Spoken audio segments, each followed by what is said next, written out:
Na mpenzi mtazamaji wa Faida, subscribe, like moja na ili uweze kupata notification pamoja na update ambazo zinaendelea kwenye mitandao mbalimbali ya jamii.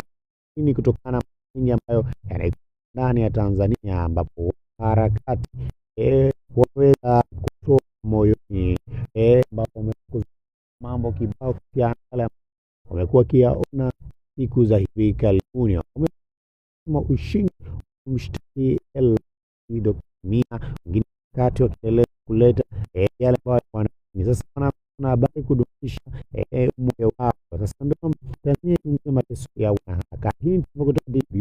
Majumuiya ya kitaifa imetoa wito kushinikiza Tanzania kuanzisha uchunguzi wa maafisa waliotuhumiwa kwa wanaharakati nchini pamoja na watu wengine.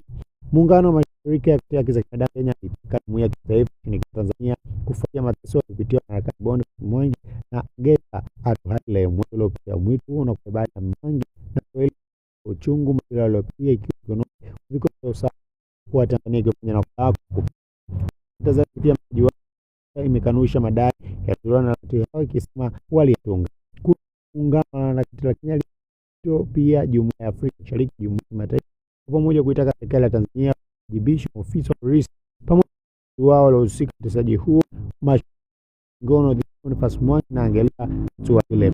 Huo mtoleo sambamba na chama cha wakili nchini Kenya LSK katika mkutano wa habari nchini Nairobi. Tanzania imesema kwamba madai na harakati hawezi kuichukua jina. Sasa hiyo DW katika maneno yake na msemaji wa serikali Tanzania Gershon Msigwa anasisitiza kwamba kile madai yaliyotolewa na wakati hao hawezi kutofuata Tanzania. Pamoja na hapo, mkurugenzi wa taifa la kutetea haki za binadamu Amnesty International nchini Tango anainyotea Tanzania ikijiingiza katika kampeni ya kufanya matendo katika aina yote ya upinzani kuelekea uchaguzi ambao ulifanyika mwezi Oktoba. Mwangi na Atuhaire kama baada ya kuingia Tanzania kwa lengo kupatia kiongozi wa chama cha nchini Alpha Lissu bila na kesi kwa hii pamoja na uchochezi.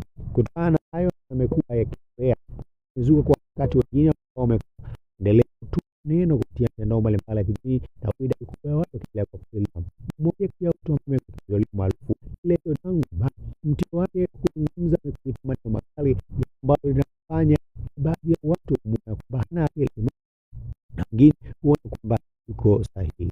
Hii ndio kuhusiana na haya endelea kwenye mitandao mbalimbali ambapo sura pamoja na mtazamo ya watu mbalimbali imekuwa ikitolewa siku za hivi karibuni baada ya yale ambayo yamefanyika dhidi ya sauti za watu wanyonge, baadhi ya watu simama na kutoa sauti za jambo linawafanya harakati kuendelea kuwa imara katika kutetea haki za binadamu. Hicho tangu ya watu hao anakuwa na ushawishi katika mitandao mbalimbali ya kijamii kutoka aina yake utamkumbuka mambo ambayo kufanya kazi ya watu kuona kwa hili na la kuweka tunafanya shughuli zao za wanaharakati taifa katika mnyanzo bora, lakini tofauti kwa mlengo wamekutumia maneno kali kiasi kwamba uhuru zaidi kwa matumizi ya vyombo vya habari zidi kupitiliza. Hiyo ni kwa kifungiwa baadhi ya mitandao ya Instagram. Hii ni video mtu subscribe pamoja na kulike, kushare na kupatia kemi kutoka nje ya Tanzania.